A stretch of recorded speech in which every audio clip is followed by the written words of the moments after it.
Merci Philippe parce que ça me fait vraiment plaisir de venir ici et de venir sur une thématique sur le matériel qui est intéressante justement pour travailler sur les liens entre recherche et pratique, parce que d'emblée on pense que c'est quelque chose de très très pragmatique et qu'on va peut-être pas avoir grand-chose à dire sur le plan de la connaissance, mais moi je ne mets pas trop ces frontières-là entre recherche et pratique. D'ailleurs, Félix l'a rappelé, je suis à la fois enseignant d'EPS et enseignant-chercheur, donc les limites, les frontières entre ces domaines ne sont pas très très étanches pour moi.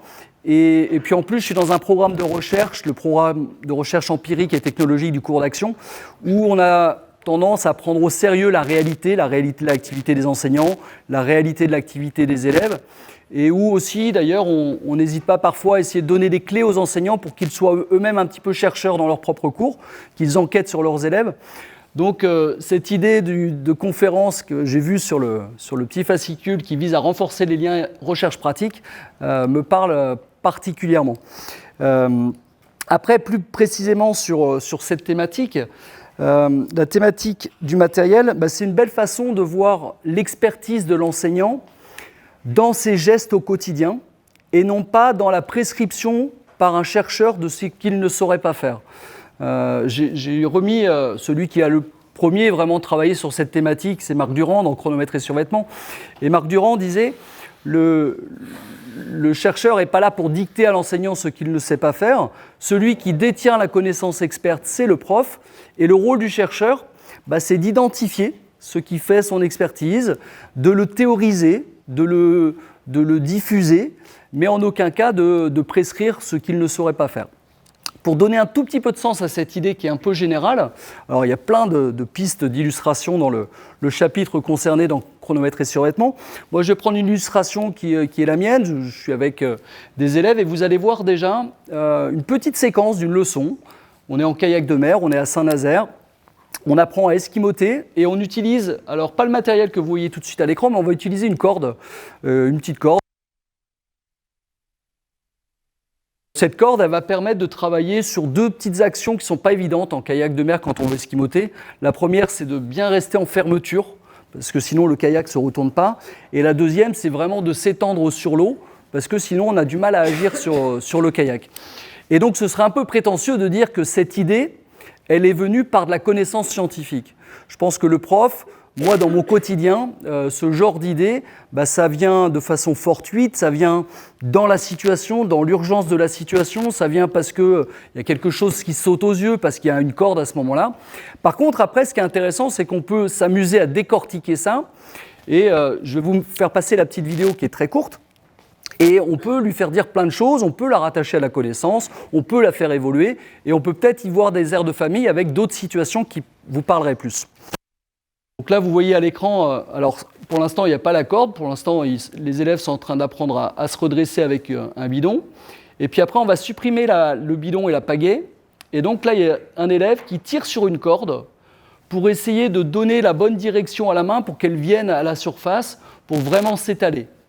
Et puis, donc là, on retrouve cette corde, donc vers l'avant, puis sur le côté, plus ou moins bien fait. Et puis, on va même voir une dernière élève qui détourne un peu la situation, ce qui est normal. Elle tire sur la corde, et puis pour aider un peu le kayakiste, elle a tendance même à mettre la corde vers le haut. Alors, dans cet exemple, il y a déjà de quoi vous présenter un peu le plan de ce soir.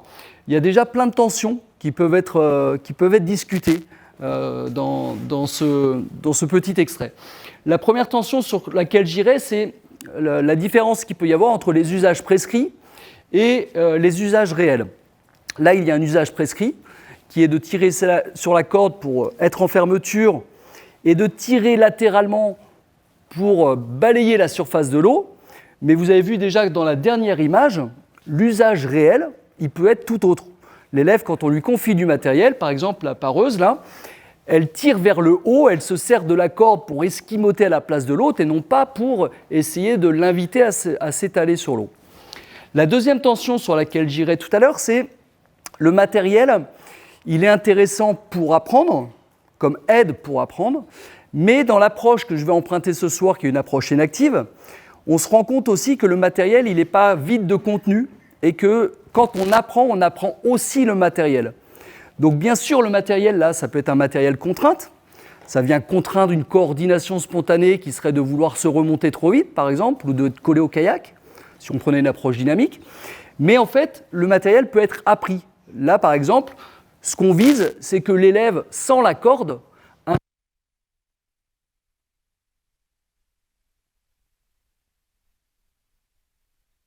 qu'il est en train d'apprendre, ce n'est pas que des gestes, c'est des gestes couplés à un usage, à une appropriation du matériel, à une incorporation de ce matériel. Troisième tension, c'est l'idée que penser le matériel, c'est à la fois penser en termes d'aménagement, mais aussi en termes de désaménagement. Souvent, on a tendance à aménager. Là, le premier, je rajoute quelque chose dans cette situation, je rajoute une corde et on peut le discuter, on peut le critiquer. Je pense qu'il faut se méfier du suraménagement, de la course à toujours plus d'aménagement. Et en même temps, il y a un peu de désaménagement quand même, parce que là, mine de rien, dans cette situation, on a retiré un élément qui vient parasiter souvent l'apprentissage, qui est la pagaie. Parce qu'on sait que quand les élèves ont une pagaie pour apprendre à esquimoter, le premier réflexe, l'affordance de la pagaie, je vais revenir sur cette notion tout à l'heure, c'est d'appuyer dessus. J'ai envie d'appuyer dessus pour me redresser et non pas de l'étaler à la surface. Donc, il y a aussi dans cette situation cette tension entre il faut parfois aménager, il faut aussi parfois savoir désaménager pour permettre certaines acquisitions de se produire. À certaines acquisitions de se produire, pardon. Le matériel comme contrainte, comme ressource, là je ne l'aborde pas parce qu'il n'est pas visible ici, je vais l'aborder de façon plus approfondie tout à l'heure. Le matériel pour engager, mais le matériel qui peut désengager. Le matériel pour engager, là on le voit bien, c'est-à-dire qu'on donne la possibilité à un élève de réussir un esquimotage qu'il n'aurait pas réussi seul. On lui donne la possibilité avec cette petite corde de vivre une expérience positive, de vivre une émotion de kayakiste pour avoir envie de la revivre. Donc bien sûr que le matériel peut engager.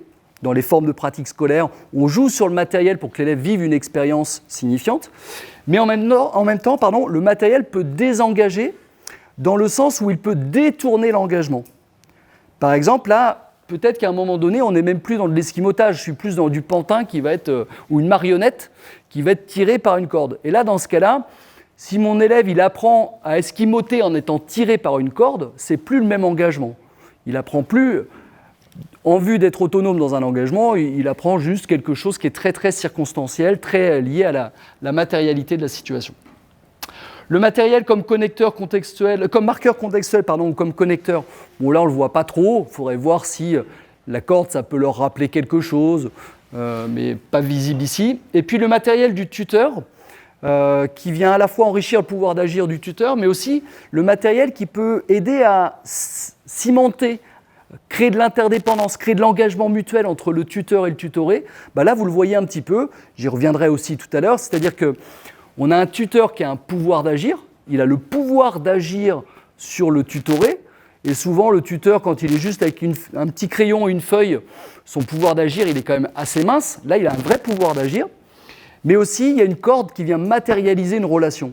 Et le matériel comme connecteur, comme lien d'interdépendance entre deux élèves, ce n'est pas inintéressant à les questionner. Donc, à travers cet exemple, je viens de vous dresser un petit peu les tensions que je vais essayer d'aborder avec vous. Je ne vais peut-être pas toutes les aborder selon le temps, d'accord ? C'est pas grave, il n'y a pas de tout, ça ne forme pas un tout, il peut y avoir 3 petits points. Et puis j'ai mis plutôt au début ce que j'ai envie de vous dire en priorité, donc si on ne va pas jusqu'au bout, ce n'est pas trop gênant. Mais avant d'aborder ces quelques tensions, je vais faire un petit point sur la manière dont je les aborde. Je ne les aborde pas de façon neutre, je les aborde avec un point de vue, avec une approche particulière qui s'appelle l'approche énactive. Et l'approche énactive, je pense que ça vaut le coup de passer 10 petites minutes pour que j'essaye de mettre des mots sur cette approche que vous connaissez peut-être très bien. Dans ce cas-là, je suis désolé.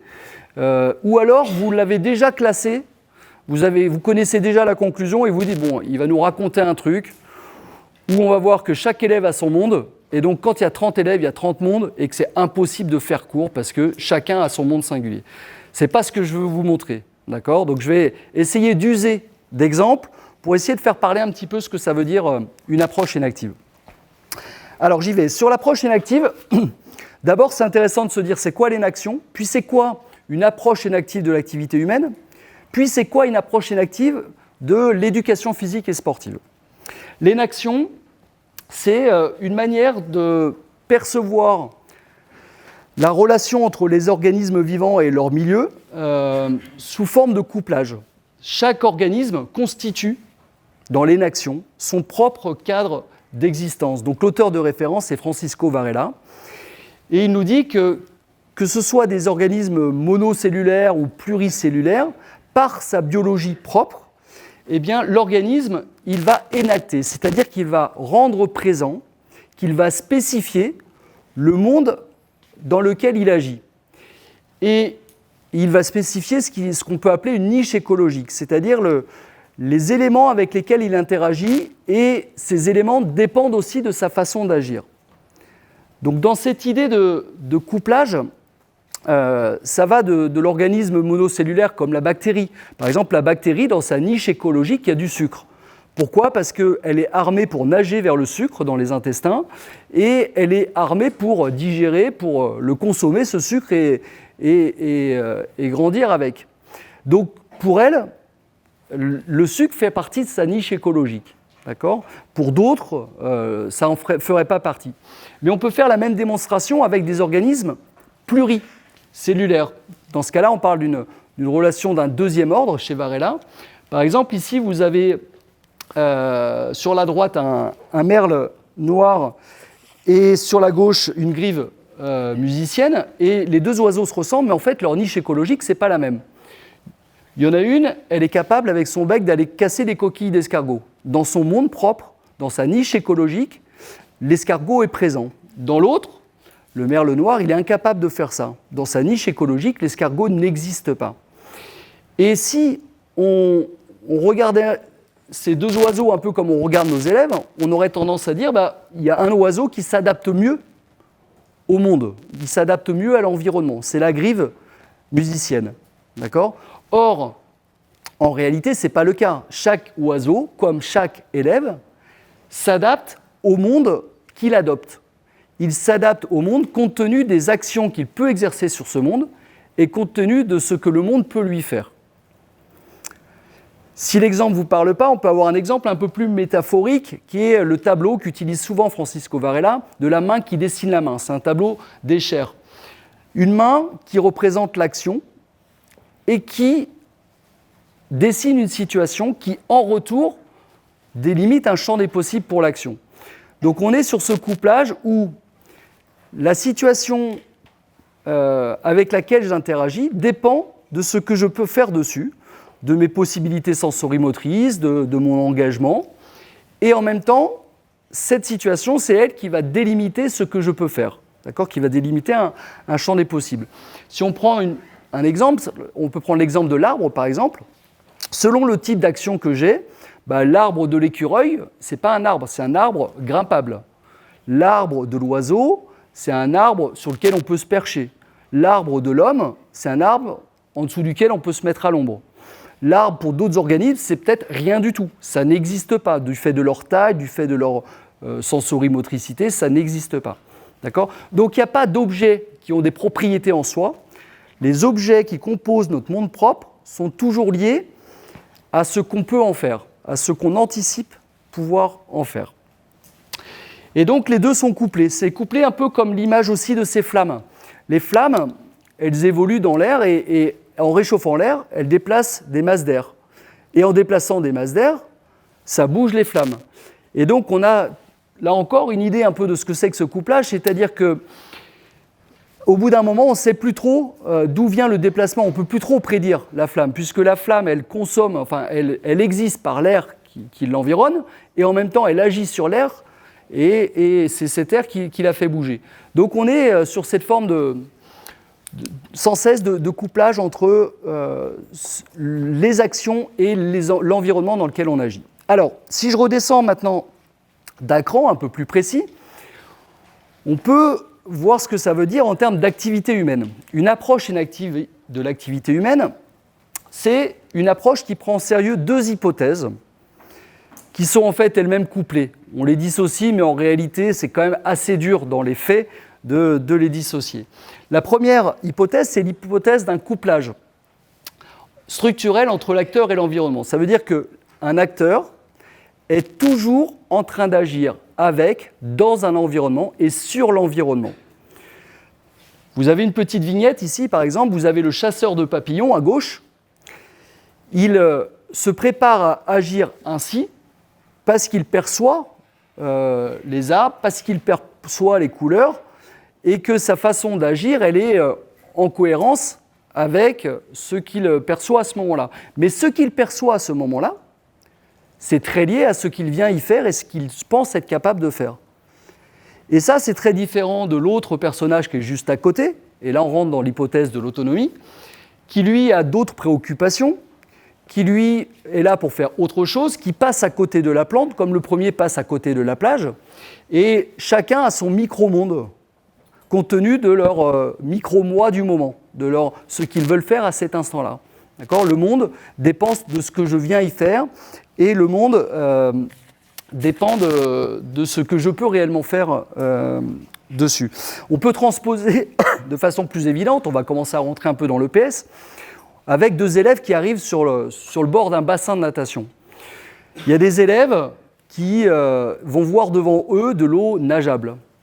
Il y en a qui vont voir de l'eau noyable. Il y en a qui vont voir de l'eau plongeable. D'accord ? Mais ils ne voient pas de l'eau tout court. Ils voient de l'eau compte tenu des actions qu'ils anticipent pouvoir faire dans ce milieu. Ils sont dans l'eau, même chose, quand ils vont être dans le bassin, ils vont voir quoi ? Il y en a le nageur le plus débutant, il va voir de l'eau plus ou moins profonde qui fait plus ou moins peur. L'intermédiaire, il va voir de l'eau assez uniforme sur le bassin. Et puis l'expert, il va voir des choses que les autres ne voient pas du tout. Ce n'est pas le même micro-monde. Il va voir de l'eau avec des zones solides, un peu plus en profondeur, des zones un peu plus fuyantes, un peu plus en surface. Il va arriver près du mur et en faisant une culbute, il va créer un courant, et il va voir un contre-courant, il va essayer de passer en dessous. Il n'est pas du tout dans la même niche écologique que les autres élèves. Donc derrière une même réalité objective, il existe plein de micro-mondes. Et donc, au fil de l'histoire de ces interactions entre le monde dans lequel on est et comment on agit sur ce monde, eh bien, on va construire ce qu'on appelle des significations. D'accord ? Les significations, c'est le fait de percevoir quelque chose en anticipant ce qu'on va y faire, et donc de rechercher plutôt un contact avec des choses où on a eu des expériences plutôt heureuses et d'éviter le contact avec des choses avec lesquelles on a eu des expériences un peu moins heureuses. Et donc ces significations, ce n'est pas un petit supplément à l'activité humaine, elles sont vitales. On vit grâce à notre capacité à construire des significations. Et Varela, dans Autonomie et connaissance, a une expression où il dit « on n'imagine pas, on ne se rappelle pas tout ce qu'on a fait, tout ce qu'on a appris pour voir le monde tel qu'il se présente à nous aujourd'hui. On a toujours l'impression que le monde est prédonné et en réalité, selon son expérience, selon ce qu'on sait faire, eh bien, on n'est pas face au même monde, chacun avec son identité du moment. Donc on comprend, si on descend encore d'un cran, qu'une approche inactive de l'éducation ne peut pas considérer l'élève comme un simple apprenant. D'accord ? L'élève, c'est d'abord un pratiquant qui pratique dans un monde qui est signifiant pour lui, et il va apprendre de cette totalité en action qui émerge de l'interaction entre ce qu'il fait et ce micro-monde. Il va apprendre de toute son expérience et pas que des contenus du prof. Il va apprendre de tout ce qui est significatif pour lui dans la situation et non pas seulement du matériel qu'a disposé le prof dans la leçon. D'accord ? Donc il y a vraiment cette idée, au final, de prendre en compte la totalité de l'expérience de l'élève pour comprendre ce qu'il apprend. Et c'est pour ça que je vais avoir un regard un peu particulier sur le matériel, en le considérant souvent comme constitutif de ce qui s'apprend, en ne le considérant pas d'emblée comme efficace, d'accord, mais en étant interrogé compte tenu de ce que peut vraiment en faire l'élève.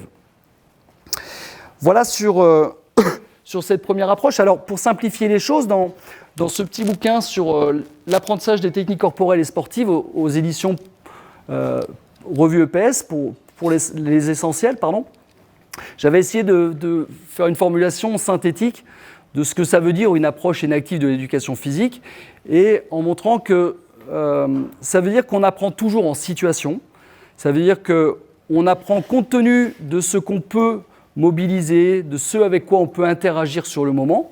Donc par exemple, sur ce dessin, ça veut dire que l'élève, il n'apprend pas simplement à esquimoter, mais il apprend la situation dans laquelle il est. Il apprend le bidon, il apprend à faire un usage du bidon à ce moment-là. Et cet usage, il n'est pas forcément pertinent sur l'image du haut, parce qu'on est sur un bidon sur lequel on appuie fort.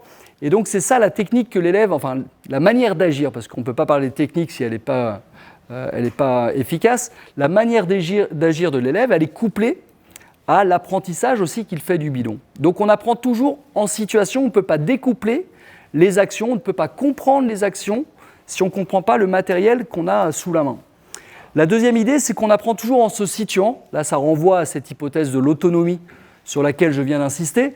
C'est-à-dire que la situation dépend toujours de ce qui fait signe pour l'individu, compte tenu de son histoire, compte tenu de ce qu'il vient faire, compte tenu de ce qu'il a déjà appris.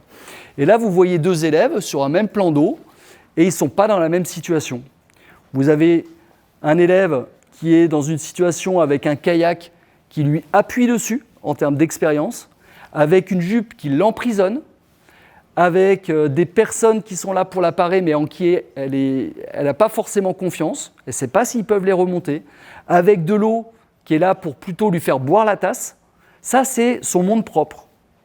Et puis en dessous, vous avez un élève qui ne se rappelle même plus qu'il y a des pareurs, ils sont transparents, qui a une jupe qui empêche l'eau de rentrer, qui lui permet de se relaxer sur l'eau, qui a une perception de l'eau qui fait flotter, qui le porte, avec cette tête dans l'eau qui ne pèse plus rien.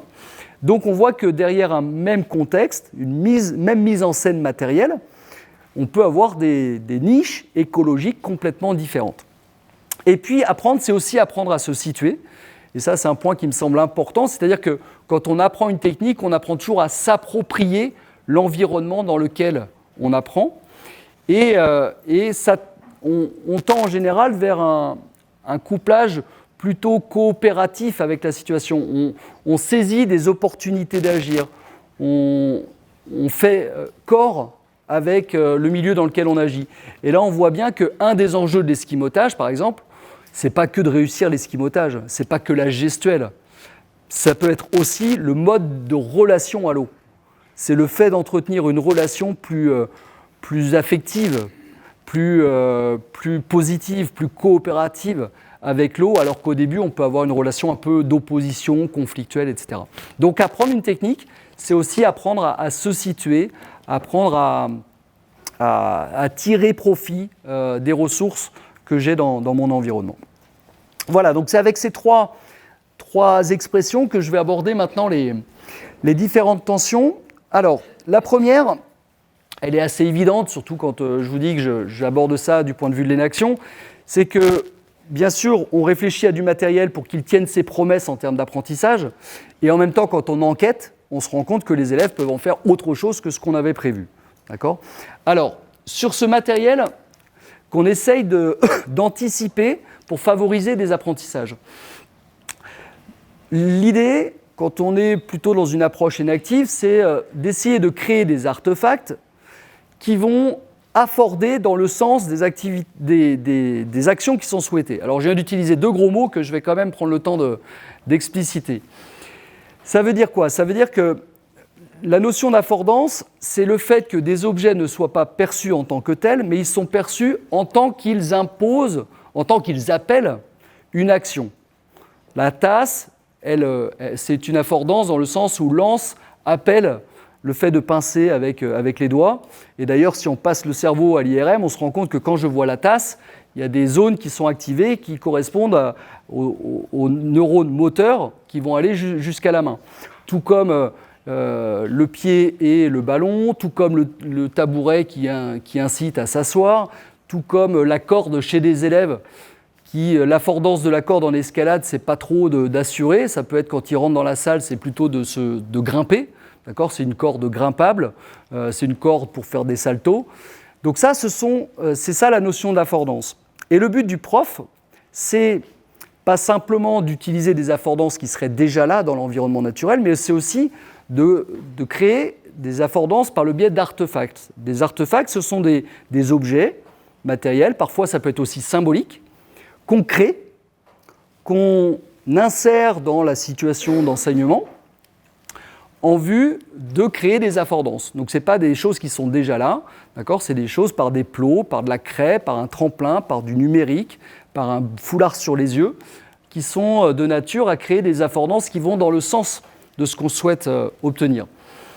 Là, vous en avez un, par exemple, là-haut. Vous avez un foulard sur les yeux d'un grimpeur, qui est un artefact, qui vise à afforder à la fois pour le grimpeur et pour l'assureur. Dans le sens où l'assureur se dit, le grimpeur ne voit pas, donc si je veux communiquer avec lui, je n'ai pas d'autre choix que de passer par le vocabulaire. Et dans le sens où on se dit que le grimpeur, quand il va partir, ou le grimpeur, quand il va être en haut du mur, s'il veut s'assurer que l'assureur est prêt pour le faire descendre, ça va appeler du vocabulaire. Il va lui dire, est-ce que tu es prêt pour me faire descendre ? Prêt pour la descente ? Et je vais attendre la confirmation pour descendre. Donc par exemple, cette situation, elle a été pensée dans ce sens-là. Ce n'est pas comme ça qu'elle a été vécue, mais elle a été pensée comme ça. Un foulard sur les yeux pour appeler de la communication entre les élèves. Les artefacts, pour qu'ils soient efficaces, il faut trouver le bon compromis en EPS entre opacité et transparence. Ça, c'est une tension qui a été mise en évidence par Jacques Saury et les collaborateurs dans Action, Signification, Apprentissage. Marc Durand en parle aussi beaucoup. Un bon artefact, c'est un artefact opaque, dans le sens où on le voit, il s'impose. On ne peut pas faire autrement que de combiner avec. Par exemple, le nœud magique en escalade, quand j'assure, c'est un artefact opaque parce que si jamais la tension de la corde est trop importante, il va sauter, ça se voit. C'est beaucoup plus opaque que de dire à quelqu'un « essaie de grimper en laissant un petit peu de mou » ou un peu de ventre à la corde. D'accord ? Donc un bon artefact, il est opaque. Et en même temps, un bon artefact, il ne doit pas être trop opaque, sinon il va devenir, on va en parler tout à l'heure, une prothèse. Il faut qu'il soit aussi transparent, il faut qu'à un moment donné, il soit incorporé, qu'on a l'impression que le nœud magique, il est là alors qu'il n'est plus là. Que quand j'assure, j'ai l'impression qu'il y a ce nœud au-dessus que je ne veux pas casser. Que quand je grimpe, j'essaye de ne pas m'asseoir dans le baudrier par peur de casser ce nœud même s'il n'est plus là. D'accord ? Donc le bon artefact, c'est celui qui est assez présent mais pas trop non plus. Il y a ce compromis à trouver. Quand on avait enquêté sur cette situation avec le foulard, on se rend compte en fait que l'artefact il n'avait pas si bien marché que ça. Parce que les élèves, on les avait entendus dire « t'inquiète, le vocabulaire, c'est pas trop important pour l'instant ». Tout simplement parce que le grimpeur se disait « l'assureur me voit, donc je n'ai pas vraiment besoin de lui dire ce que je fais, il me voit ». Et puis l'assureur, il était suffisamment sûr de lui, il voyait ce que faisait le grimpeur, il ne voyait pas tant que ça l'intérêt de communiquer sur mou, sec, départ, rendu, prêt pour la descente. Donc on s'était dit, il faut qu'on arrive à essayer d'améliorer la situation. Donc on rentre dans ce qu'on appelle une démarche un peu itérative. J'ai testé quelque chose, j'enquête, je tends l'oreille, je me rends compte que ça ne marche pas comme je voulais, et donc je change un petit peu les choses. Et on s'était dit, en fait, le foulard, on s'est trompé, ce n'est pas sur les yeux du grimpeur qu'il fallait le mettre, c'est sur les yeux de l'assureur, à condition de mettre 2 assureurs sur 2 cordes, sur 2 points de relais différents, et qu'il y en ait un qui ait les yeux ouverts, mais celui-ci, il est en second, et il ne parle pas. Et là, ce qui a été assez drôle, c'est que dès qu'on met le foulard sur les yeux de l'assureur, il nous dit « Oh là, mais il faut connaître le vocabulaire, là ». C'était l'objectif de la leçon d'avant, mais là, il se dit « oui, le grimpeur, quand il est là-haut, il ne sait pas si l'assureur, il est prêt. Donc là, il lui dit vraiment. Et puis l'assureur, il a envie d'être au courant quand le grimpeur part, sinon il ne reprend pas du mot. Donc, on essaye, pas simplement d'être un designer, mais aussi d'être un enquêteur. D'accord ? Et d'ailleurs, enquêter, ça fait partie du rôle du designer. Quand on s'appuie par exemple sur les travaux de Norman, sur le design itératif, sur le design d'objets comme les téléphones, les icônes, les casques, etc., quand ils conçoivent ces objets, ils le proposent, ils le mettent à l'épreuve, et puis ils ont recours à l'expérience des utilisateurs, et avec cette expérience, ils l'affinent. Le rôle du prof de PS, c'est aussi ça. Ce n'est pas juste de prescrire un usage, mais c'est aussi de tendre l'oreille et d'enquêter, je n'aurai pas le temps d'aller dessus ce soir, pour voir si l'usage qu'on a prescrit, il tient ses promesses ou pas. Donc c'est pour ça que David Adé prend cette image du prof de PS qui est un designer. C'est un designer dans le sens où il doit domestiquer des affordances légitimes, des affordances qui vont dans le sens de ce qu'on veut voir, mais il doit aussi éviter, dissuader des affordances qui sont illégitimes, qui vont dans le sens soit contraire des apprentissages. Par exemple, le fait d'avoir le bandeau sur les yeux, affordance illégitime, vous avez des élèves qui vont grimper en canard et qui vont racler le mur pour trouver des prises. Et là, vous allez galérer pour déconstruire ça après, parce que vous voulez qu'ils travaillent sur pointe de pied, qu'ils utilisent l'extérieur du pied, et dès la première leçon, on leur a appris en fait à racler le mur. En tout cas, le bandeau leur a appris à faire ça. Donc, à la fois prescrire, designer, mais en même temps en enquêtant. Et puis, il faut faire attention... Pardon. Non, c'est tout pour le moment, excusez-moi. Deuxième tension qui est intéressante, c'est d'être capable de montrer que le matériel aide à apprendre et en même temps de montrer que le matériel ne fait pas que aider à apprendre, ce n'est pas qu'une aide, c'est aussi le contenu de ce qu'on apprend. D'accord ? La raquette, c'est ce que j'apprends. D'accord ? J'apprends autant à m'approprier la raquette de tennis de table qu'à réaliser des coups droits. C'est constitutif de ce que j'apprends. Alors, sur le matériel pour apprendre, là, je pense que vous êtes largement armés. Il y a une théorie de l'apprentissage qui est très pertinente pour le justifier. C'est l'approche cognitive. Parce que l'approche cognitive, elle nous dit, par exemple, que selon les stades, on ne fait pas le même usage du matériel. Par exemple, stade verbal-moteur, c'est intéressant d'utiliser du matériel pour concrétiser le but. Exemple en ultimate, en bas à gauche, si je dis à un élève « essaye de finir le doigt vers ta cible », mais que la cible n'existe pas, ça ne parle pas forcément. Par contre, si je mets juste un cerceau vertical, si je mets un but verticalement et que je donne cette consigne avec l'objectif de faire rentrer le frisbee dans le cerceau, ça vient concrétiser le but et ça, au stade verbal moteur où j'essaie de faire une idée concrète du but à atteindre, ça peut être intéressant. Dans l'approche cognitive aussi, on nous dit qu'il faut, pour apprendre, une connaissance du résultat, une connaissance de la performance. Connaissance du résultat, vous avez plein d'exemples avec par exemple le relais, le 2 x 6 secondes ou le 12 secondes, où au moment du coup de sifflet, donc de l'arrivée, je écart par rapport à mon plot, et donc la connaissance du résultat, elle est instantanée. Je peux tout de suite me dire, on a dû merder ou pas dans la transmission, là. Mais pour apprendre, il faut aussi une connaissance de la performance sur le pattern. D'accord ? Chez Schmitt, la performance, c'est la manière d'agir. Par exemple, en bas à droite, on est en développé couché, et je veux trouver avec le matériel de quoi mettre en évidence des feedbacks qui portent sur le pattern du mouvement. Exemple, j'ai l'élastique qui est placé juste sous le creux des lombaires, et puis j'ai le LED qui est juste à côté et qui maintient un petit peu en tension l'élastique. Et si jamais l'élastique saute, ça veut dire qu'à un moment donné, j'ai arrêté d'écraser mes lombaires sur le banc et que j'ai peut-être creusé au niveau des lombaires. Donc là, on serait plus sur du matériel pour matérialiser une connaissance de la performance. Ce qui est aussi intéressant, et puis j'arrêterai là sur l'approche cognitive, c'est que selon ce qu'on apprend ou selon ce qu'on vise, on ne va pas apporter le même type de feedback. Et comme on n'apporte pas le même type de feedback, on ne fait pas forcément le même usage du matériel. Par exemple, quand je suis sur des coordinations intersegmentaires, le meilleur feedback, c'est le feedback simultané. C'est le feedback qui arrive pendant que je suis en train d'agir.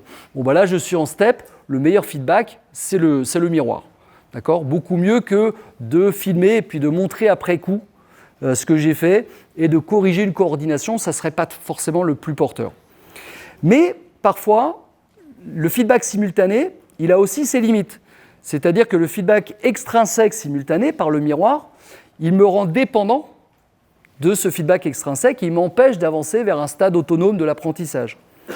D'où l'intérêt d'avoir aussi des feedbacks qui sont délayés, qui arrivent un petit peu après l'action. Et là, on a l'exemple avec la tablette, le vidéo delay, où l'élève peut faire une action, a le temps de se poser la question, est-ce que j'ai bien fait ou pas ? Donc d'être attentif à des ressentis, d'être attentif à des feedbacks intrinsèques, et après, la tablette vient apporter une information ajoutée sur un feedback qui est délayé et qu'on règle 5, 10, 15, 20 secondes après l'action. Ça permet d'être moins dépendant de feedback extrinsèque, et donc ça favorise une meilleure rétention, et donc ça favorise une meilleure stabilité des apprentissages dans le temps. OK ? Donc voilà, ça c'est des moyens de justifier en quoi le matériel peut être une aide. Il y a plein d'autres moyens selon les théories sur lesquelles on se penche. Maintenant, il ne faut pas oublier que le matériel, en fait, il n'est jamais qu'une aide, il est appris en même temps qu'on apprend le geste. Là, je vous soumets une idée, je ne l'ai pas testée. Et en fait, il faudrait enquêter, ou alors s'il y a des athlètes, je veux bien qu'on fasse une mini-enquête très vite sur ce point. C'est récent, on en a parlé avec mes étudiants hier, enfin l'idée est venue avec les étudiants hier. Par exemple, souvent en relais, on utilise ce qui est matérialisé, là pour le 12 secondes, des plots. Et puis on dit aux élèves, pour prendre vos marques, retenez le plot qui correspond à votre marque. Donc en fait, on a 5, 6, 7 plots. Et puis après, on passe à une situation où l'élève il a retenu son plot et donc il va calculer le nombre de pieds, il va savoir où il met sa marque après. Peut-être que ce n'est pas la même chose que de prendre ses marques avec des plots qui sont nombreux et qui sont comme une rampe de lancement, et de prendre sa marque qu'avec une pastille ou un bout de scotch qui est mis sur la piste. Parce que moi, je ne sais pas, mais peut-être que l'expert en relais, ce qui déclenche sa course, ce n'est pas le passage du coureur sur la marque, mais c'est l'estimation de la vitesse par rapport à son rapprochement de la marque. Et quand je mets des plots, peut-être que ça facilite le travail. Et qu'en fait, mes plots, ils ont plus un rôle de rampe de lancement que simplement d'identifier la marque qui va me permettre de partir. Donc là, par exemple, c'est pour vous montrer que, attention, des fois, on pense qu'il y a des aménagements qui sont juste là pour faire fonctionner la leçon, mais les élèves peuvent tirer leur épingle du jeu de cet aménagement et apprendre, en fait, avec cet aménagement et auront peut-être du mal à s'en passer. Donc, apprendre une technique corporelle, TC, c'était pour technique corporelle, désolé, ça consiste toujours à coupler des actions avec des éléments de la situation. Selon une approche inactive, ça consiste à construire des actions types, à coupler actions et éléments de la situation. Et donc là, peut-être que le départ, trépied, il est couplé avec un rapprochement ou une estimation de la vitesse grâce au plot, peut-être plus que le passage du coureur devant le plot. Ça veut dire que apprendre une technique, c'est forcément s'approprier des éléments d'un environnement. Que ce soit matériel, pour ce soir, on va insister sur le matériel, mais pas que. D'accord ? L'appropriation, c'est quelque chose qui accompagne l'apprentissage des techniques corporelles. Je vous ai remis une petite définition de Marc Durand, 2013. L'appropriation, c'est le processus de construction de son corps propre et de son monde propre, notamment en insérant et en incorporant des éléments étrangers. C'est au sens très large. On peut s'approprier des ressentis corporels, des choses qu'on ne percevait pas et puis qu'on perçoit progressivement. On peut s'approprier des éléments de l'environnement naturel, la portance de l'eau qu'on ne percevait pas et qu'on perçoit maintenant, ou des éléments matériels, des données matérielles qu'on ne percevait pas et qu'on perçoit maintenant. Et donc, pour aider à l'appropriation de ces éléments qui sont constitutifs des techniques qu'on apprend, eh bien, on peut jouer sur des amplificateurs. On peut utiliser du matériel comme amplificateur, soit pour amplifier parfois des erreurs qui passent un peu inaperçues pour que l'élève affine ses actions, soit pour amplifier des réussites qui, elles aussi, parfois passent inaperçues pour que l'élève juge efficace ses actions. Je ne sais pas si c'est très pertinent, mais on peut par exemple prendre l'exemple du dégagé haut en badminton. En bad, il n'y a pas que du coup technique, il y a aussi s'approprier la raquette. Cette raquette avec un tamis qui est éloigné par un manche assez long, qui est assez spécifique, ça fait partie de ce qu'on apprend. Et souvent, l'élève, il n'en profite pas. Alors, soit il a la main très proche, soit il a le bras complètement fléchi et donc le tamis assez proche de lui. Il ne profite pas pleinement de ce matériel qui, parce que le manche est long, ça va accélérer sa vitesse de déplacement, ça va accélérer la trajectoire du volant. Peut-être qu'une des solutions, ça peut être de jouer sur un petit outil amplificateur très simple, un panier de volants, mais sauf qu'au lieu de jouer des volants classiques, on peut jouer des volants de speedminton ou des volants où on a coupé la robe, parce que d'un essai à l'autre, les résultats vont être amplifiés. L'élève qui ne frappe pas bien fort, il ne va pas voir une grosse différence à 1 mètre près quand il est sur des volants classiques. Par contre, s'il arrive à vraiment accélérer sa tête de raquette loin de lui, sur des volants de speedminton, peut-être que là, ça va venir amplifier et donc lui dire, là, c'était bon. D'accord ? C'était plus efficace. Donc ça peut être un usage du matériel qui vise à terme à s'approprier un peu cette raquette et voir que la raquette est pleine de ressources parce qu'elle permet de frapper plus loin de soi et d'accélérer le geste. Et on peut aussi amplifier des erreurs. Par exemple, en muscu, si on élabore des contenus muscu, en général, leçon d'agrég, muscu, on va vous entendre sur des postures, sur de l'amplitude, sur du rythme, sur du trajet moteur, sur la respiration, sur la symétrie des actions. Mais on va rarement introduire dans les contenus la connaissance de la barre, par exemple. L'élève qui soit au Larry Scott, au squat ou au développé couché, à un moment donné, il doit aussi s'approprier l'horizontalité de la barre pour savoir s'il pousse de façon symétrique. Et le débutant, pour voir moi souvent des débutants en muscu chez mes élèves, je suis en phase 2, ils ne se rendent pas compte. Ils ne se rendent pas compte que la barre, elle est oblique. Ils n'utilisent pas la barre pour réguler leur action, pour essayer d'avoir une poussée symétrique des deux mains.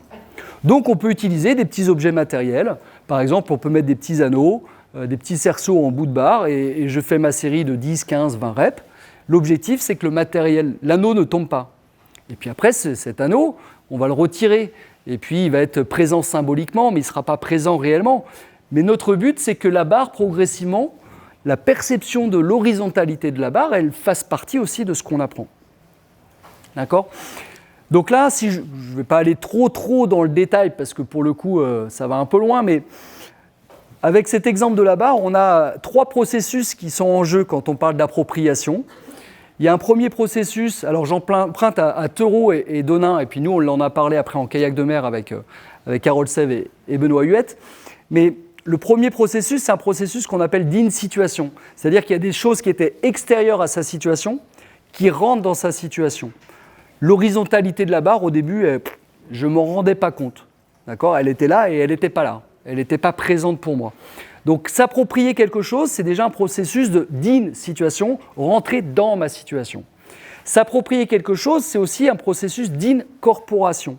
À un moment donné, la barre, mes mains, je ne fais plus la différence. La raquette, la main, j'ai l'impression que le volant, il est au bout des doigts.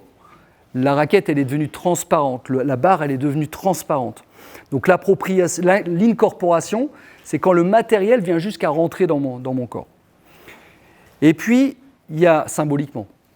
Et puis, il y a même un troisième processus qui n'est pas beaucoup étudié, mais qui n'est pas inintéressant, c'est le processus d'inculturation. Quand, à un moment donné, le matériel que j'utilise construit mon identité du moment, est compatible avec mes valeurs.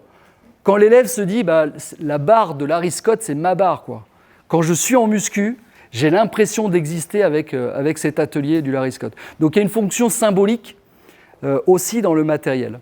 D'accord ? Et ça peut être intéressant à aller creuser. Et donc, s'approprier du matériel, c'est combiner ces 3 processus d'in-situation, d'incorporation, d'inculturation. Bon, je vais beaucoup trop vite pour que vous puissiez vous les approprier.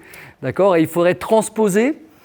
Voilà, les exemples que je donne ce soir, ce sont les miens, ce sont mes élèves.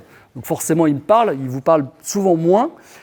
Et je pense que vous vous serez approprié toutes ces notions quand vous les aurez croisés avec vos propres exemples. Quand on arrive à mettre son exemple derrière, là, c'est plus mémoriser un cours. C'est vraiment construire vraiment de la connaissance. Après, sur ce matériel appris, ça amène à la question des aides et des prothèses. Encore une fois, une tension qui est soulevée par Jacques Saury en 2013. Lui, il avait pris l'exemple du tapis en gym. Vous savez, le tapis vertical. Et donc, quand j'apprends à faire un appui tendu renversé contre le tapis vertical, pour certains, effectivement, le tapis vertical, c'est le signe que j'ai atteint la verticale renversée. Je ralentis juste avant, je l'effleure pour maintenir mon ATR. Et puis pour d'autres, c'est le truc dans lequel je dois vite lancer ma jambe pour aller me cogner dedans et c'est lui qui va m'arrêter. D'accord ? Il y en a qui apprennent l'ATR avec une aide, le tapis vertical, et il y en a d'autres qui apprennent autre chose avec une prothèse le tapis vertical. D'accord ? Et donc le jeu, c'est de proposer des aides, mais qui ne deviennent pas des prothèses. En course, de proposer des plots, des coups de sifflet, mais qui ne soient pas non plus trop présents, au point que si on retire les plots, comme l'avait constaté David Adé et Clément Jourand dans une étude en course, en fait, on s'aperçoit que les élèves n'auront pas appris à réguler des courses, ils auront appris à réguler des plots. D'accord ? Ils auront appris à réguler des coups de sifflet. Même chose sur le kayak que vous avez en bas. Moi, l'idée, par exemple, quand je donne 2 bidons pour mes élèves, c'est pas qu'ils appuient dessus, c'est qu'ils les mettent à la surface pour leur donner une indication sur le fait que les 2 épaules sont bien à la surface de l'eau, que j'occupe la plus grande surface possible avec mon corps, et après les bidons, ils sont accessoires, j'ai juste besoin de mon corps. Mais quand les élèves renversent la main et qu'ils appuient dessus, c'est plus une aide, ça devient une prothèse. C'est une manipulation, c'est plus une aide, si on reprend des termes un peu gym. Et puis comme il y a Mathieu qui est là-bas, on peut aussi transposer dans le domaine des sensations corporelles, de la régulation de l'effort et des objets connectés. Quand, à un moment donné, je ne peux pas réguler ma course, je ne peux pas mettre des mots sur l'intensité de mon effort sans regarder mon cardio-fréquence-mètre, sans repère extrinsèque, là encore, ce ne sont plus des aides, qui peuvent être des super aides au début, qui aident à prendre conscience des choses qui sont un peu diffuses dans mon corps, mais qui deviennent des prothèses, et le jour où je n'ai pas ma montre, je ne vais pas courir. D'accord ? J'arrête parce que je n'y vois même plus l'intérêt, quoi. D'accord ? D'ailleurs, aide-prothèse, ça vaut autant sur le plan de l'apprentissage moteur, j'insiste plutôt là-dessus, que sur la motivation. D'accord ? Quand le matériel devient une prothèse motivationnelle, quand j'utilise la tablette numérique pour motiver mes élèves, à un moment donné, quand je retire la tablette, il n'y a plus de motivation et donc ça n'aura pas été quelque chose de très durable. Okay ? Donc c'est la même réflexion, je renvoie à certaines tensions qui étaient mises en évidence par Didier Delinière dans le petit bouquin sur le numérique. Et puis vous en avez plein d'autres. On est à Lyon, donc on peut prendre l'exemple, je ne sais pas si vous les voyez, ces petits qui apprennent le chasse-neige avec les 2 accroches pour les spatules.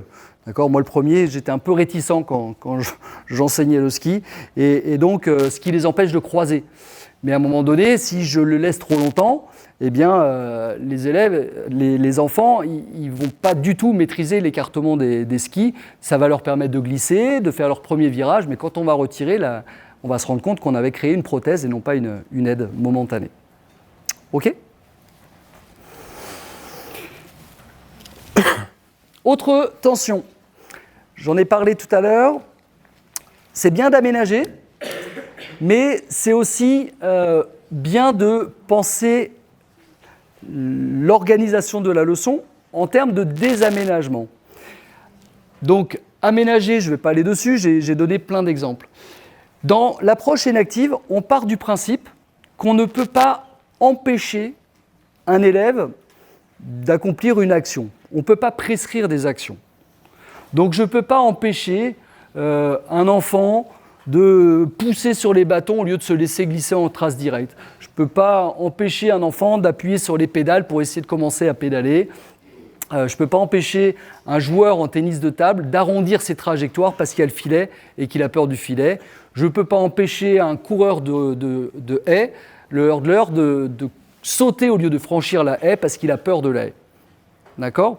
Par contre, ce qu'on peut faire, c'est adopter une démarche plus proscriptive et, en reprenant les mots de Marc Durand, de spécifier des impossibles pour tenter de mieux encourager certains possibles. Donc, d'enlever les éléments auxquels sont couplées les actions qu'on ne veut plus voir. Plutôt que de dire « arrête de », je retire momentanément ces éléments auxquels sont couplées des actions. Pour certains élèves, c'est conflictuel de leur demander de frotter la balle, de réaliser un top, alors qu'ils ont un filet en face d'eux qui constitue un obstacle et qui les empêche de prendre ce risque-là. C'est pour ça qu'on avait fait cette proposition du tennis de table sans filet. Alors, il faut que ça reste du tennis de table, donc on crée une rivière. Il faut que ça reste du tennis de table, donc je n'ai pas le droit de frapper sur ma demi-table, je frappe bien sur la demi-table adverse. Mais dans ce genre de situation, pour certains élèves qui auraient couplé l'action balle en cloche, filet obstacle, d'accord, eh bien, ça rend possible certains contenus que je veux enseigner. D'accord ? Au même titre que, je vous l'ai dit, les enfants à qui on retire les bâtons, parce que tant qu'ils ont les bâtons, ils ont l'impression que pour avancer, il faut appuyer sur les bâtons, et donc ils ne vont jamais mettre leur ski parallèle et essayer de profiter de la pente pour commencer leur première trace directe. Tout comme on va utiliser la draisienne plutôt que le vélo pour se centrer directement sur l'équilibre et créer la vitesse. Tout comme parfois le témoin, il fait tellement peur, on a peur de perdre le témoin que ça empêche de travailler sur ses marques. D'accord ? Donc on peut retirer momentanément ces objets auxquels sont couplées des actions et qu'on a du mal à déconstruire avec les élèves. À condition de bien cerner cet objet, d'enquêter un peu pour savoir si c'est celui-ci qui pose problème. Sinon on peut tester, hein. Mais sans dénaturer le jeu et puis en réaménageant progressivement la situation. Donc en tennis de table, en alternant un set sans filet, un set avec filet, en augmentant progressivement le filet au fur et à mesure des points, etc. Parce qu'on peut autant créer de la prothèse avec de l'absence de matériel qu'avec du matériel. D'accord ? Donc il faut aussi faire attention dans ce sens-là. L'idée de pas trop aménager et parfois de désaménager, on peut aussi le justifier d'une autre manière, c'est-à-dire qu'en EPS, et globalement dans le monde sportif et dans la vie quotidienne, on a tendance à introduire beaucoup d'objets. On a tendance à créer de la distance par le matériel entre l'acteur et l'environnement. D'accord ? Ça va des semelles de chaussures jusqu'à un kayak très volumineux qui surtout va nous mettre loin de l'eau et très haut, et comme ça on est sûr de ne pas toucher l'eau et de ne pas tomber. D'accord ? Et en EPS, on y concourt pas mal à éloigner l'élève de l'environnement avec lequel il pourrait se coupler.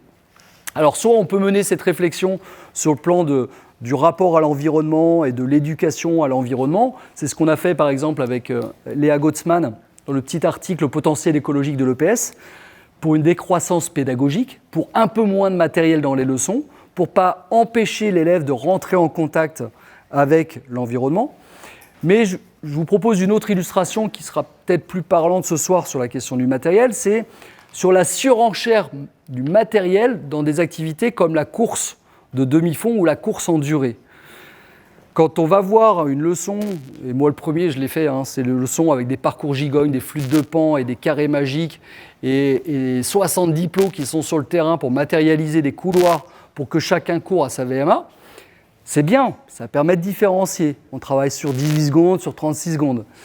Mais quand même, à un moment donné, ça n'habitue pas vraiment l'élève à reconnaître dans l'environnement des opportunités de s'entraîner sans avoir à mettre tous ses plots. Donc en fait, on est en train de créer un contexte scolaire par le matériel qui est assez éloigné du contexte dans lequel on pourrait espérer que les élèves réinvestissent ce qu'ils apprennent. Nous, par exemple, dans mon établissement, on a fait ce choix, course en durée, terme, épreuve de bac, on a supprimé tous les plots. On a exploité un terrain naturel avec une boucle naturelle, un 800 mètres autour d'un étang, une autre boucle naturelle, un 500 mètres autour du petit cours d'eau, un 630 mètres autour d'une butte, un 300 mètres en passant par un pont, etc. Et l'épreuve finale du bac, c'est bien sûr de choisir des thèmes d'entraînement, c'est de connaître les temps qu'on va faire en fonction de son pourcentage sur chacune des boucles et de planifier son entraînement sans plot, d'ailleurs sans chrono, parce qu'il y a juste le décompte des minutes, mais ils n'ont pas de chrono sous les yeux, de façon à ce qu'ils soient au plus près de ce qu'ils pourraient faire s'ils avaient envie de continuer à courir. Donc qu'un élève, en fait, tout en apprenant à s'entraîner, apprenne à reconnaître une boucle naturelle, apprenne à utiliser une application pour calculer une distance et avoir des repères grâce à cette distance.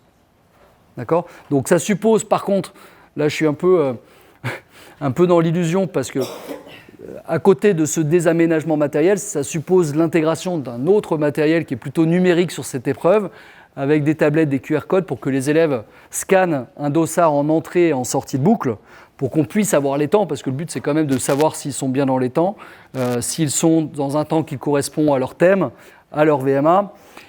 Donc il y a du matériel qu'on essaye de minimaliser au maximum, mais l'idée c'est vraiment ça, c'est de penser le savoir s'entraîner aussi en termes de construction de dispositions à reconnaître dans l'environnement des possibilités de s'entraîner. D'accord ? Donc attention, ce n'est pas hors sujet dans un devoir sur du matériel que de dire que parfois il faut aussi savoir y aller par retrait, en retirant du matériel.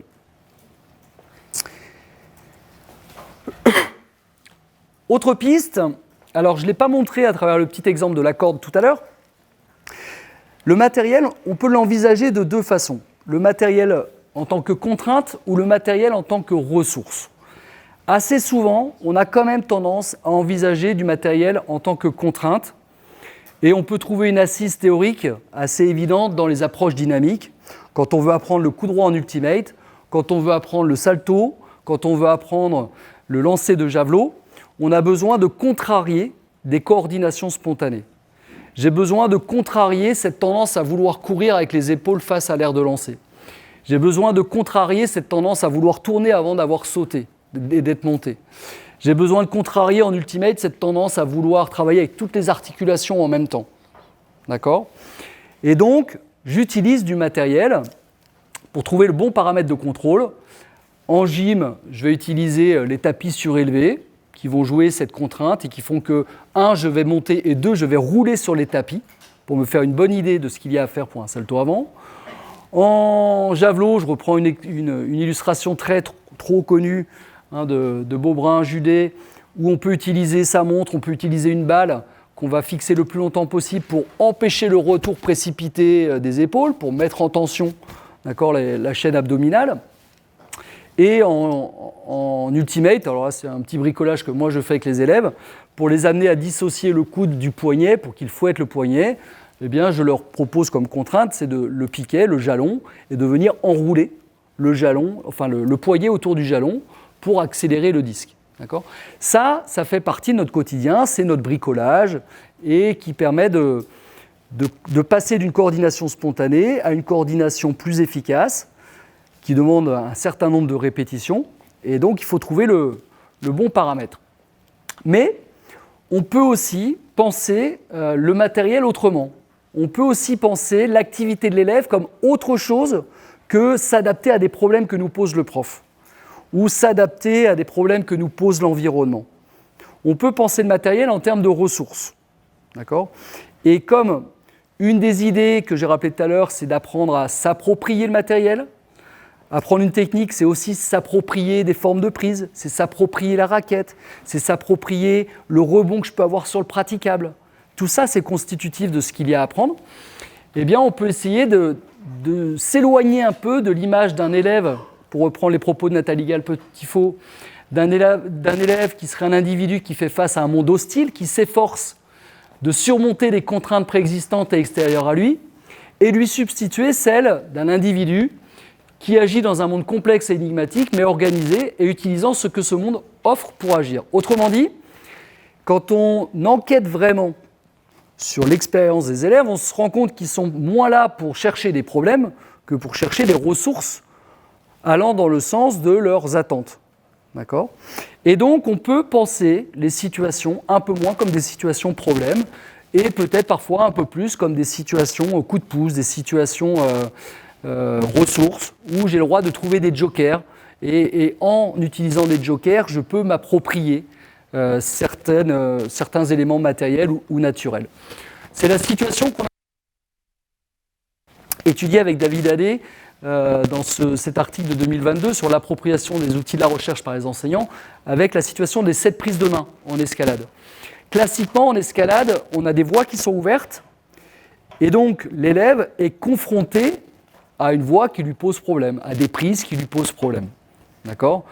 Sans renoncer à cette finalité, à cette visée, peut-être qu'on peut passer parfois par des situations où l'élève peut voir les prises comme des coups de pouce et non pas comme des choses qui lui posent problème.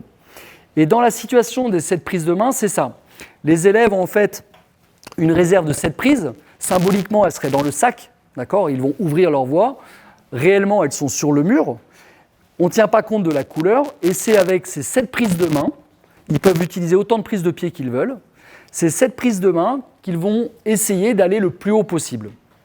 D'accord ? Donc ce n'est pas la même situation que va jusqu'en haut et essaie de utiliser le moins de prises possible. Donc ce n'est pas une situation de type prescriptive, c'est une situation de type proscriptive où en fait c'est l'élève qui va se fixer lui-même ses contraintes. Et donc chaque prise devient utile. Chaque prise est à économiser. Chaque prise a de la valeur. D'accord ? Et ça change un peu la relation à la prise. Et on a des réflexions de ce type. On a des élèves qui perçoivent la valeur d'utilité des prises, qui disent qu'il fallait être intelligent dans les prises, ne pas prendre des prises inutiles. C'était plus compliqué que je pensais parce qu'il fallait vraiment appuyer sur ses pieds avant ses mains. Donc des élèves, par exemple, peuvent construire, quand on est en escalade, on a tendance à mettre l'accent sur les actions, par exemple le fait d'utiliser la carre externe, mais on a tendance à oublier à quoi ça doit être couplé. Et par exemple, au fait qu'une prise verticale que je vais prendre avec la main opposée, ça devient une ressource pour me mettre sur le côté, pour pousser complètement sur la carre externe. D'accord ? Donc, sur ce genre de situation, l'idée, c'est vraiment que les élèves puissent s'approprier les prises, mais même d'autres dimensions du mur, comme des aides, comme des ressources. Les élèves peuvent aller en haut, parfois en bout de mur, à gauche ou à droite. Ils peuvent aller en haut du mur 8 mètres en 5 prises, en 4 prises, parce qu'ils vont utiliser les arêtes, parce qu'ils vont utiliser des volumes qu'on n'aurait pas comptés, qu'ils utilisent des surfaces adhérentes, qu'ils apprennent que parfois on peut juste poser la main sur le mur. Donc ils s'approprient le mur dans ce genre de situation. Et donc ça, c'est assez compatible avec la vision de l'apprentissage que j'ai essayé de défendre tout à l'heure. Et puis on a même des élèves qui sont quasi ouvreurs en fait dans cette situation, c'est-à-dire qu'ils essaient parfois de trouver le compromis entre une prise assez haute, mais pas trop, parce que je risque de me retrouver complètement bloqué pour le pas suivant, qui peuvent compenser une absence de prise, donc qui se posent des questions qu'un ouvreur peut se poser. D'accord ? Ce n'est pas gentil. C'est pas gentil. Bon, alors c'est pas gentil.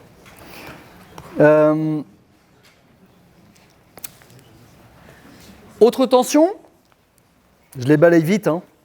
Je ne doute pas que ça va vous faire du travail après pour remettre de l'ordre dans tout ça. C'est un peu ma boulimie, je veux partager tout ce que je peux avec vous en un temps limite.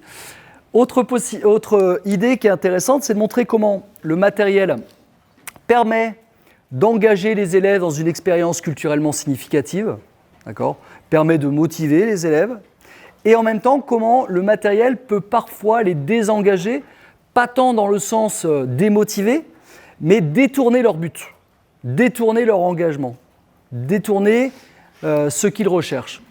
Alors bien sûr, on peut utiliser le matériel et puis illustrer dans n'importe quelle forme de pratique scolaire. En général, on va mettre des bouchons, on va mettre des plots, on va mettre plein de choses, et effectivement, ça permet de déconstruire la pratique sociale de référence en ménageant certaines petites choses pour que les élèves vivent une expérience comme des pratiquants assidus dans la pratique qu'on leur propose.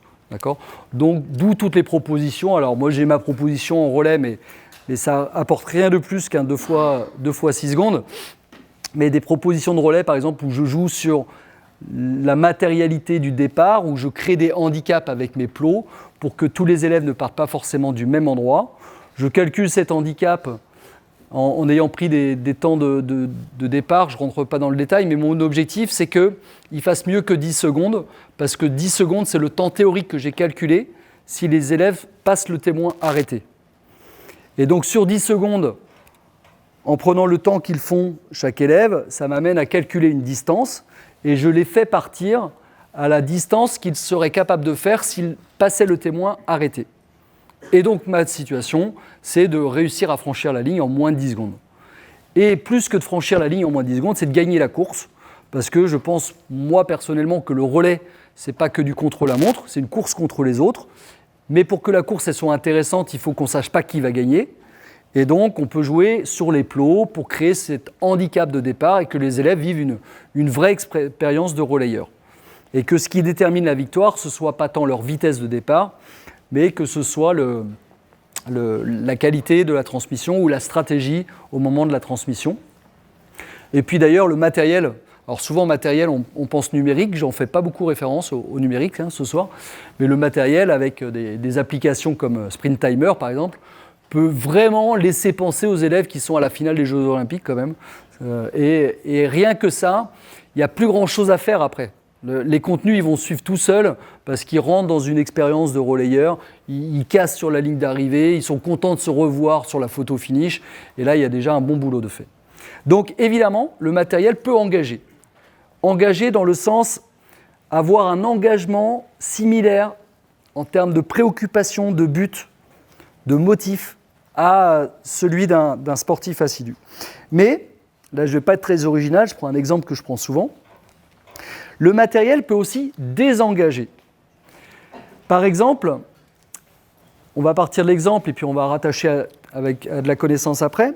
Par exemple, quand je demande à des élèves de grimper avec une surcharge en escalade, et la situation, je l'ai pensée parce que avec un petit medicine ball dans un sac accroché au bassin, je me dis que ça va amplifier la fatigue et donc ça va les pousser à utiliser plus leurs jambes que leurs bras. Ça va amplifier des déséquilibres, donc ça va les pousser à rapprocher le bassin, à bien poser, charger, pousser. D'accord ? En fait, le sac lesté, il est comme la situation du fil à plomb, où je dois d'abord amener mon bassin à l'aplomb du pied qui va pousser, avant de pousser. Sauf que là, il y a un amplificateur, qui est le sac lesté, et qui fait que si je suis loin, ça va être vraiment dur de pousser sur mon pied. Si je suis près, ça va être beaucoup plus facile.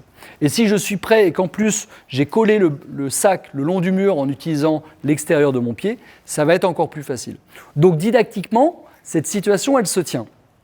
Mais on peut très bien avoir des élèves, et c'est le cas dans la thèse que j'avais, enfin dans mon travail de thèse où j'avais étudié cette situation, on peut avoir des élèves qui adoptent la bonne manière d'agir avec le sac lesté, mais quand on retire le sac lesté, ne reproduisent pas ces actions parce qu'ils ne poursuivaient pas le même but. Dans cette situation, le but c'était de grimper avec un sac lesté. Et puis quand on le retire, le but c'est de sortir une voie côté. Donc l'idée, c'est d'essayer de trouver un compromis, un double but, une certaine continuité dans le but. Et donc, quand je propose des aménagements, quand je propose un nœud magique, quand je propose des menottes, quand je propose un sac lesté, quand je propose un foulard sur les yeux, etc., j'essaye d'avoir une continuité tout au long de la séquence en termes d'engagement. Par exemple, moi, la continuité, c'est à chaque leçon, je sors une voie nouvelle, ça me rapporte des points et ça rapporte des points à m'accorder. Donc à chaque fois qu'on sort une voie nouvelle, si c'est une 5A et il n'y a que moi qui y arrive, c'est 100 points. Si on est 3 dans la cordée à y arriver, c'est 300 points. Ce défi, il va filer tout au long de ma séquence. Et quand je propose une leçon avec un aménagement matériel fort, le but, ce n'est pas l'aménagement matériel. Le but, ça reste de sortir des voies côté. Pour reprendre des termes que vous devez bien connaître ici, petite boucle, grande boucle, plutôt que de penser en termes de grande boucle et de petites boucles décontextualisées, dont on espère qu'elles produiront des effets dans la grande boucle, peut-être qu'on peut penser parfois un peu plus en termes de grandes boucles aménagées, qui ne changent pas le but, d'accord, mais qui mettent l'accent sur un paramètre du mouvement qu'on veut optimiser. D'accord ? Mais je ne crois pas être très loin des propos de Jean-Luc qui pense que grande boucle, ça marche très bien, et que la petite boucle, il faut s'en servir modérément, vraiment quand il y a des situations de blocage. Donc ça, je l'ai beaucoup mis en évidence dans le dossier EPS 85 sur l'engagement ou dans ma thèse, en montrant qu'en fait, parfois, il y a de la continuité didactique, il y a de la logique didactique. Du point de vue du prof et de la préparation, c'est imparable, mais ça s'accompagne en réalité d'une discontinuité d'expérience. Et donc, il faut essayer d'avoir les deux, que notre progressivité didactique, elle se tienne, mais qu'elle ne s'accompagne pas d'une discontinuité d'expérience, qu'elle s'accompagne d'une continuité d'expérience, qu'elle s'accompagne du maintien d'un même but. Parce que sinon, on a ce que j'ai appelé un matériel qui peut devenir intrigue. Un matériel intrigue, c'est-à-dire que mon but, mon engagement, l'histoire dans laquelle je m'engage est uniquement liée à ce matériel. Et ce que j'apprends, ça va rester encapsulé dans cette situation et dans cette matérialité. Il vaut mieux essayer de voir le matériel comme un matériel péripétie. Péripétie, ça veut dire quoi ? Ça veut dire que j'ai déjà mon intrigue. Mon intrigue, c'est de sortir encore des voies nouvelles aujourd'hui. Mais le prof insère une péripétie. Il insère ce matériel que je vais devoir grimper jusqu'au mur. Il insère ce nœud magique. Mais mon intrigue reste la même. D'accord ? Quand on est sur un matériel intrigue, on construit des connaissances endémiques. Ça veut dire qui servent dans cette situation, qui ont permis d'être efficaces dans cette situation, mais qui restent encapsulées dans cette situation. D'accord ? Et quand on propose un matériel un peu plus péripétie, on se rend compte que ça permet d'avoir une dimension projective, d'avoir une remobilisation, une reproduction des actions un peu plus importante. Je ne sais pas si je suis clair dans cette idée. Vous avez deux moyens aussi de le justifier. Alors, chez Marc Durand, quand il parle du dosage de la distance, il fait notamment référence à la formation des infirmiers. Par exemple, dans le domaine des infirmiers urgentistes, ils sont exactement dans cette problématique. Parfois, il faut savoir matérialiser une situation, ne pas refaire la situation réelle parce qu'on ne l'a pas sous le coude et qu'on veut mettre l'accent sur certaines choses. Mais il faut doser la distance. Il ne faut pas que ce soit trop écarté par rapport à la situation réelle. D'accord ? Et puis, vous avez cette notion aussi de representative learning design d'Araujo et ses collaborateurs qui montrent que, alors là, c'est plutôt en matière d'entraînement sportif, une bonne situation d'entraînement, c'est une situation qui doit être représentative en termes d'expérience de ce qui peut être vécu dans la pratique à laquelle on se prépare. D'où leur idée de mettre entraînement avec des haut-parleurs, avec des cris de supporters, avec des faits de jeu qu'on peut retrouver en match, pour essayer d'être en termes de tension, d'émotion, au plus proche de ce qu'on peut vivre dans la situation à laquelle on se prépare. Okay ? C'est ça l'idée des representative learning design. Et donc, avec cette justification qu'un élève qui a tendance à fluctuer en termes d'engagement entre des tâches aménagées et non aménagées, va avoir aussi tendance à ne pas réinvestir ce qu'il a appris. Et au contraire, un élève qui voit une certaine continuité, c'est un peu la même histoire tout ça, va plus facilement pouvoir traverser les contextes et reproduire ce qu'il a appris d'un contexte à l'autre.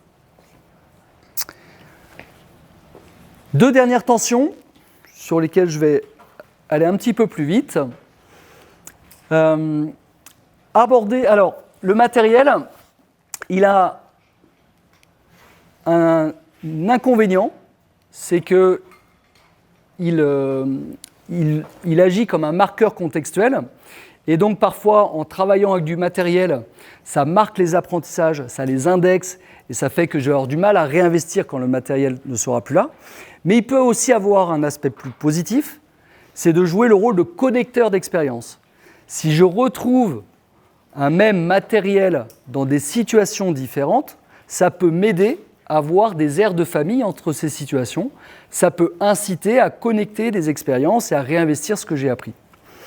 Alors, bien souvent, nous dit Jacques Saury, la tendance des profs, c'est quand on veut parler transversalité, transfert d'apprentissage, réinvestissement, la tendance, c'est plutôt de faire appel à la délibération, à la pensée formelle, au registre discursif, à faire appel à la raison, et que les élèves voient une structure identique entre cette tâche d'ultimate et cette tâche de handball.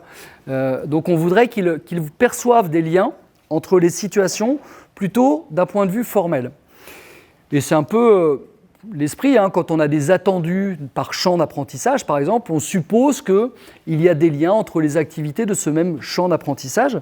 Et donc, quand on fait ces liens, ils sont plutôt symboliques et verbaux que vécus et matérialisés. Or, on peut aussi penser ces liens, je m'écarte un tout petit peu et je vais revenir sur ce que vous avez sur la diapo, on peut aussi les penser en termes de matériel.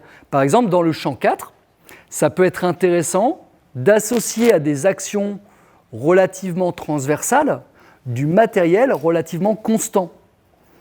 Par exemple, si je veux que mes élèves n'aient pas oublié tout ce qu'on a fait en ultimate quand ils abordent le hand, ça peut être intéressant soit de commencer le hand avec le frisbee, d'accord, soit de reprendre des matérialités sur le terrain qui rappellent ce qu'on avait déjà fait. Je vous donne une situation que j'aime bien en ultimate et qui peut être assez transversale, c'est 10-10 au départ. On a 10 coupelles pour chaque équipe, d'accord ? Et à chaque fois qu'on marque, on vient prendre 3 coupelles à l'équipe, donc ça devient 13-7. Mais par contre, à chaque fois qu'on a une passe perdue directement, donc un frisbee qui est touché par personne et qui tombe au sol ou qui sort du terrain, je donne une coupelle aux adversaires. D'accord ? Cette situation, elle est là pour éviter que les élèves ils jouent que sur l'exploit personnel ou pour éviter qu'ils cherchent à passer au-dessus du défenseur et qu'il y ait beaucoup de frisbees perdus. Cette tension entre il faut qu'on aille marquer et en même temps on essaie d'assurer les passes, de jouer avec autre chose qu'une relation entre deux joueurs, cette situation, si je veux que mes élèves fassent le lien entre de la rupture de l'alignement en ultimate et de la rupture de l'alignement en handball, je peux la reproduire avec la même matérialité. Et ça aidera sûrement plus à créer des aires de famille que simplement leur dire c'est comme. D'accord ? Rappelez-vous, c'est comme. Mieux vaut essayer de le vivre plutôt que de le laisser penser. Et puis, on retrouve un petit peu ces idées-là, alors c'est dans un autre registre, mais dans l'article auquel fait référence Jacques Saury dans le bouquin de 2013 de Moreno et Sanchez, qui propose d'aborder des choses nouvelles sur la base de matériel familier. Et des choses nouvelles comme la volte en lancer de disque, sur l'engrenage qui se crée au niveau du disque, c'est des choses qui peuvent être abstraites. Et donc, ils avaient fait cette proposition, il y en a plein d'autres, mais d'avoir recours à du matériel pour faire passer, pour faire comprendre des actions. Donc, s'appuyer sur du matériel que les élèves ont l'habitude d'utiliser pour faire comprendre des actions. Okay. C'est comme quand vous avez du mal à expliquer le top spin et que vous allez prendre un monocycle, vous le mettez à l'envers et vous dites aux élèves, voilà, c'est comme si tu voulais faire tourner la roue du monocycle. Okay. On détourne du matériel pour essayer de donner un petit supplément de sens à l'action sur laquelle on veut travailler avec eux. Cette idée de connecteur, on peut l'étendre aussi au-delà de l'EPS. Par exemple, on veut souvent montrer dans des copies, c'est toujours un argument qu'on essaye de soutenir, que la musculation, elle ne sert pas que à se muscler, elle peut préparer à s'entretenir dans la vie future, ou elle peut même préparer à adopter des bonnes postures dans le métier auquel on se prépare. Plutôt que de dire c'est comme quand vous aurez apporté des sacs de ciment, des bouts de bois, des tourets, des madriers, etc., des brancards, des personnes, parce que vous allez faire ASSP et que vous aurez des personnes à déplacer dans un lit, et plutôt que de dire c'est comme, on peut aussi intégrer à la leçon d'EPS du matériel un peu plus spécifique qui n'est pas du matériel de musculation. Ce n'est pas gênant de faire des squats avec des brancards, avec des madriers, de faire des tirages poulie haute avec des élastiques et une pagaie pour être plus proche du sport auquel on veut se préparer, de travailler les triceps avec une raquette pour que ça fasse plus sens avec la pratique à laquelle je veux me préparer. Donc dans ce champ 5 où on vise dans un des thèmes d'entraînement la puissance et la préparation à une meilleure performance, par exemple ça peut être une piste intéressante de combiner le matériel spécifique musculation et le matériel de l'activité à laquelle on se prépare. Et idem sur le plan professionnel. Allez, dernière diapo, dernière tension.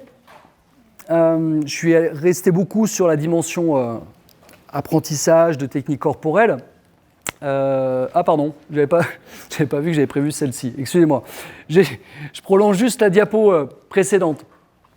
Le matériel, donc je vous l'ai dit, je le répète pour le coup, il a donc cet intérêt de créer des aires de famille, parce qu'en fait, qu'est-ce qui fait que je décide vite ? Qu'est-ce qui fait que je m'adapte ? C'est lorsque je vois du familier dans du nouveau. C'est tout ce qu'on a à faire en fait en EPS, c'est faire en sorte que des élèves arrivent à voir du familier dans quelque chose qu'ils n'ont jamais vécu ou dans un contexte nouveau. Et donc, le matériel, il joue ce rôle de marqueur qui aide à prendre rapidement des décisions émergentes et non pas à prendre des décisions délibératoires.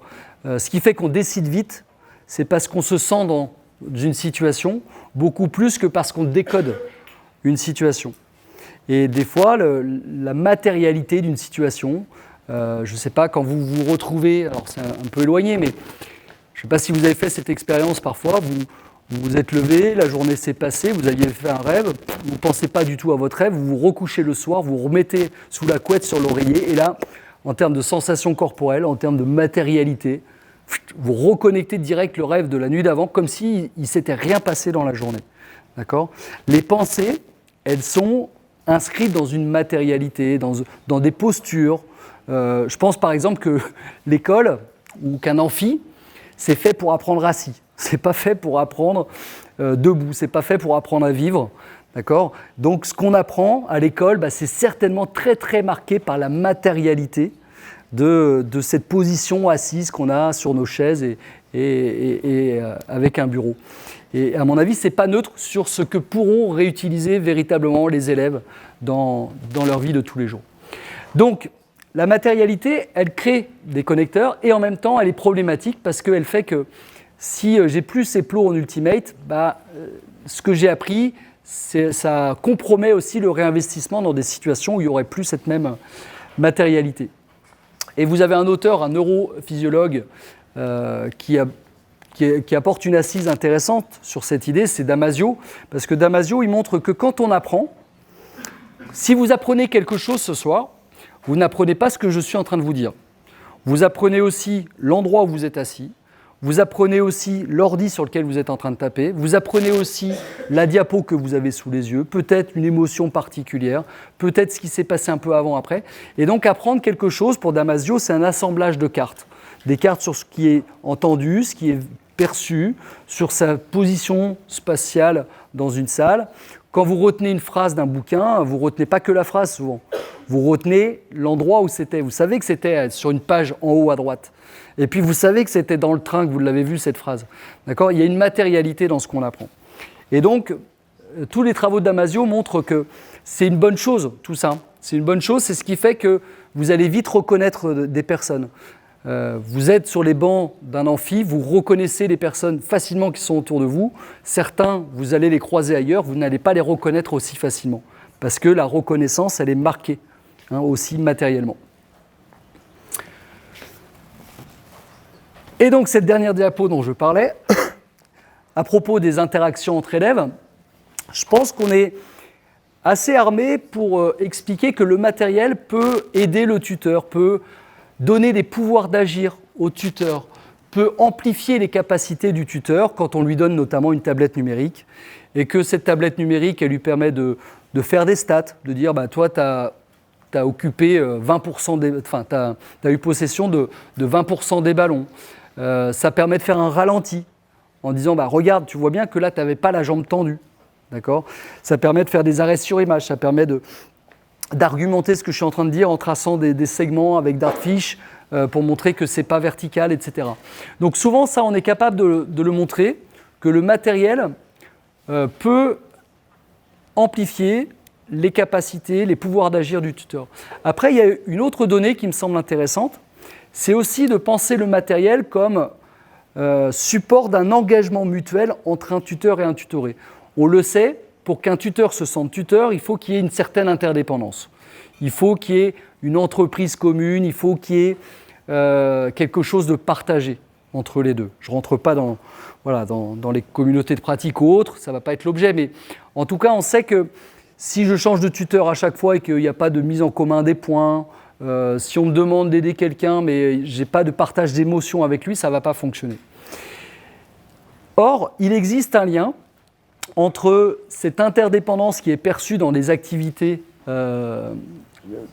inter-individuelles et les environnements d'apprentissage, et en particulier la matérialité des environnements d'apprentissage. Il y a au moins deux arguments qu'on peut tenir.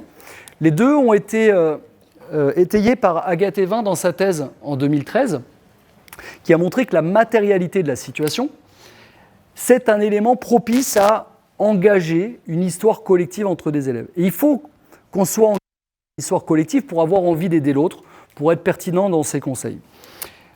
La première possibilité, c'est lorsqu'on a des objets à se partager. Elle avait montré notamment quand il y a des monocycles à se partager en art du cirque, quand il y a des massues, quand il y a du matériel, ça engage de la discussion. Je trouve qu'il y a un bel exemple, c'est dans les travaux de Clément Jouran, en course d'orientation, qui va sur cette idée-là. C'est l'idée que, par exemple, si je donne une carte à mon duo en course d'orientation, on va souvent avoir un fonctionnement univoque de la carte, c'est-à-dire que le plus compétent ou celui qui se sent le plus compétent, c'est pas forcément le plus compétent, va prendre la carte, va la plier, la remettre dans sa poche, la ressortir, et puis donc ça va être la locomotive, et puis il va y avoir un wagon derrière. Nous, on pense qu'il va y avoir de l'interaction, mais en réalité, Clément a montré qu'il y a très peu d'interaction, c'est plutôt univoque, c'est plutôt de l'acquiescement. Oui, on fait comme tu as dit, de toute façon, je n'ai pas eu l'occasion de voir la carte. Et une des propositions qui a été plus ou moins après testée empiriquement, mais c'est de dire, peut-être que l'origine, c'est la matérialité de cette carte, qu'on peut plier, qu'on peut garder loin de l'autre, qu'on peut remettre dans sa poche, qui est la propriété de celui qui a le plus de bagou dans le duo. Et donc, ils se sont dit, pourquoi pas couper une carte en deux, chacun a sa moitié de carte, et à chaque fois qu'on se remet d'accord sur l'itinéraire, on les rejoint. C'est une façon de matérialiser un petit peu l'interdépendance. Ils se sont dit aussi, peut-être qu'il faut jouer sur la structure de la carte. On va faire une carte plastifiée. Comme ça, on ne peut pas la mettre dans la poche, on peut la tenir d'un bras et l'autre la voit. C'est tout simple, d'accord ? Mais en faisant ça, on va pouvoir interagir. On peut, parce qu'elle est plastifiée, rajouter des marqueurs effaçables et on peut écrire dessus, on peut raconter dessus, on peut faire des choix en commun dessus. Donc vous voyez que les interactions qu'on peut envisager entre deux élèves, notamment entre un tuteur et un tutoré, si cette dyade elle était dissymétrique, eh bien, elles ont à voir avec la matérialité. Et puis, il y a autre chose qui fait qu'entre un tuteur et un tutoré, il peut y avoir plus d'engagement mutuel, c'est lorsqu'on trouve des objets qui les relient. Alors, Agathe Evin, dans sa thèse, elle avait montré la corde d'escalade qui relie l'assureur au grimpeur et qui fait que l'assureur est constamment présent pour le grimpeur et que le grimpeur est constamment présent pour l'assureur parce que matériellement, il le touche via la corde. D'accord ? Et moi, ça m'avait amené à penser une situation sur laquelle je m'amuse beaucoup. Je ne sais pas si elle a tant d'effets que ça sur le plan moteur, mais c'est la situation du fil de laine en escalade où, alors je vous la montre et puis je commente en même temps, vous avez des élèves qui grimpent ensemble. Alors ce jour-là, c'était des pinces à linge qui tenaient des longes plus que du fil de laine, mais je vous conseille plutôt avec un fil de laine. Et là, mon tuteur, il a tout intérêt à guider l'autre et en plus, il est au plus près de l'autre. Il est au plus près de l'autre pour lui donner les bons conseils. Donc je me débrouille pour faire un duo dissymétrique, mais qui est tenu par un fil de laine qui ne doit pas se briser pour aller jusqu'en haut. Et là, vous allez avoir des interactions que je trouve assez intéressantes et qui sont assez proches de ce qu'on recherche dans les coping models, par exemple. On dit qu'un bon tuteur, c'est un tuteur qui doit être proche affectivement, qui doit éprouver ce que l'autre éprouve, doit faire preuve d'empathie. Cette empathie, elle n'est pas toujours facile à travailler. Et le matériel, la présence de ce fil de laine, ça peut être une façon de se sentir un peu plus connecté à l'autre. Et puis on est juste à côté. Moi, quand j'ai un élève qui bloque en escalade, je suis plus à l'aise pour aller l'aider s'il est bloqué à 4 mètres, en montant à 4 mètres et en lui parlant à 4 mètres, que du bas en lui braillant dessus ou en attendant qu'il redescende pour lui parler de ce truc dont il ne veut plus entendre parler. D'accord ? Donc, une autre piste pour montrer que le matériel, là encore, il peut être structurant en termes d'interaction sociale. J'ai dépassé un petit peu. Je vous remercie et je suis dispo pour des petites questions. Si on peut dépasser un tout petit peu ou... Ouais. N'hésitez pas.